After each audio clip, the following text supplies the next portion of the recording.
Your Excellency Dr. Abdullah. Thank you, Excellency. Bharat ने सदैव मालदीव के लिए फर्स्ट रिस्पॉन्डर की भूमिका निभाई है.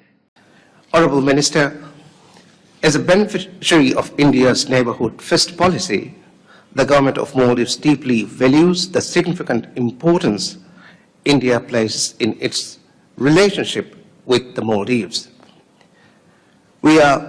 We have many examples where the government of India has consistently stood by the Maldives as an immediate responder in times of need. Maldives ने 28 द्वीपों की व्यवस्था को भारत को सौंपने का फैसला लिया है. इन 28 द्वीपों पर अब पानी सप्लाई और सीवर से जुड़ी परियोजनाओं पर काम करने और इसकी देखरेख की जिम्मेदारी भारत सरकार की होगी. वो जो प्रेसिडेंट मौजू के बारे में था कि वो थोड़े नाराज हैं इंडिया से, मेरा ख्याल है इंडिया उनको अपने फोल्ड में ले आया है.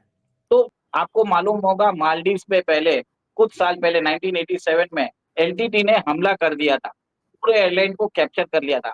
उस समय भारतीय फोर्स वहां पे जाके उन्होंने बहुत ही स्विफ्ट ऑपरेशन से मालदीव्स को आजाद किया था.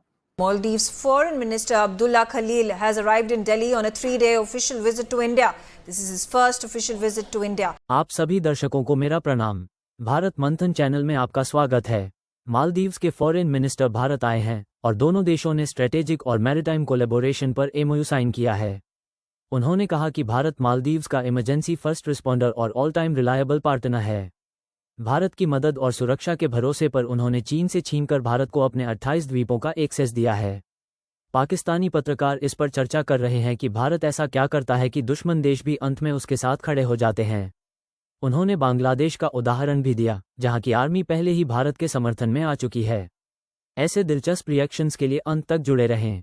तो पाकिस्तान के साथ तो ये कंपैरिजन तो आपका बनता ही नहीं है कि हमें रेमिटेंस कम आती है. जितने लोग हैं उतनी भेजेंगे ना सर. अब ये थोड़ी है कि बाकी भी हमें भेज देंगे. वैसे भेज देनी चाहिए मगर नहीं आती, कोई बात नहीं.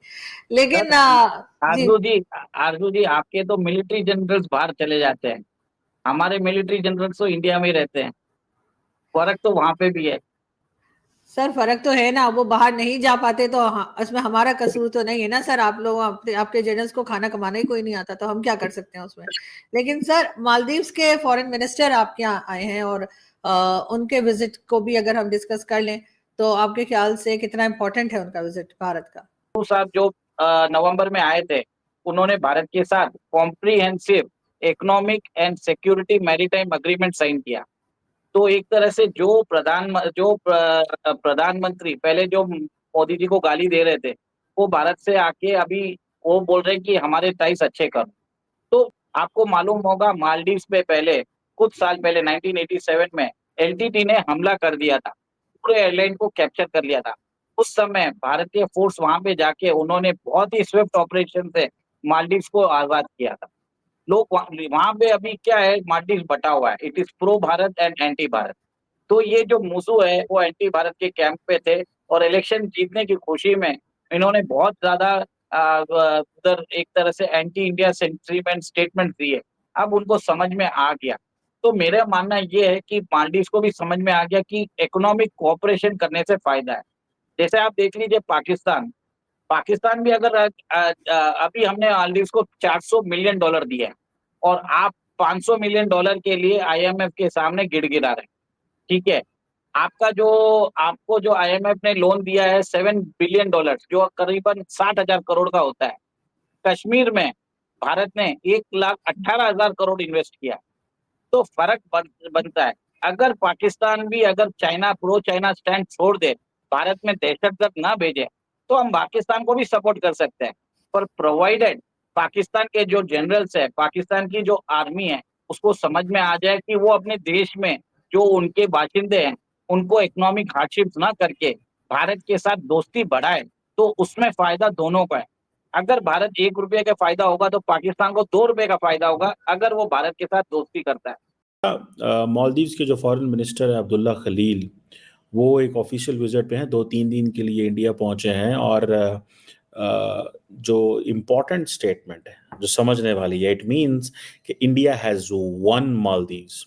वो जो प्रेसिडेंट मौजू के बारे में था कि वो थोड़े नाराज़ हैं इंडिया से। मेरा ख्याल है इंडिया उनको अपने फोल्ड में ले आया है। मालदीव्स के पास चॉइस कोई नहीं है और इंडिया के पास भी चॉइस नहीं है, क्योंकि इंडिया को हर कीमत में मालदीव्स चाहिए। इंडिया कैन नॉट अफोर्ड कि मालदीव्स निकल जाए उसके हाथ से। अब ये जो, लेकिन इंडिया जारी बात है पैसा लगाता है। अब फॉर एग्जांपल जयशंकर साहब ये कहते हैं कि जी हमारी नेबरहुड फर्स्ट पॉलिसी जो है वो अपनी जगह पे खड़ी है। Neighbourhood first policy and SAGAR vision, security and growth for all the region, ठीक है जी, नेबरहुड फर्स्ट पॉलिसी। लेकिन नेबरहुड फर्स्ट पॉलिसी इंडिया की वो जिसमें इंडिया को फायदा हो और इंडिया की मर्जी की चीजें चले, ठीक है जी।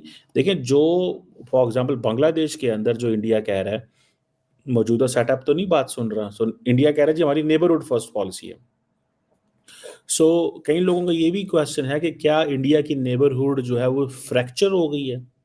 क्यों कि बांग्लादेश थोड़ा डिफरेंट लाइन ले रहा है, पाकिस्तान के साथ बनती नहीं है एंड मालदीव्स को उन्होंने अपने फोल्ड में ले लिया है। बहरहाल ये जो बात वो कर रहे हैं कि जी प्रेसिडेंट मौजू आए थे अक्टूबर में पिछले साल और ये फॉलो अप कर रहे हैं, क्या नाम है उसका, मोदी साहब तो नहीं गए मालदीव्स, लेकिन जयशंकर मालदीव्स गए हैं।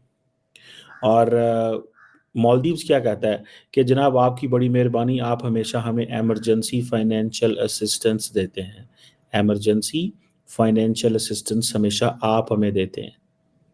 मालदीव्स जो है वो उधर आप हमेशा फर्स्ट रिस्पॉन्डर होते हैं। This is what doctor Khalil, Abdulla Khalil जो कि फॉरेन मिनिस्टर साहब हैं, उन्होंने ये कहा है। और ये उनकी समझ लें कि जो फर्स्ट कमिटमेंट है वो ये कहते हैं ये हमारी है with the government of India, और इंडिया और वो जो है वो एक जॉइंट विजन है दोनों मुल्कों का।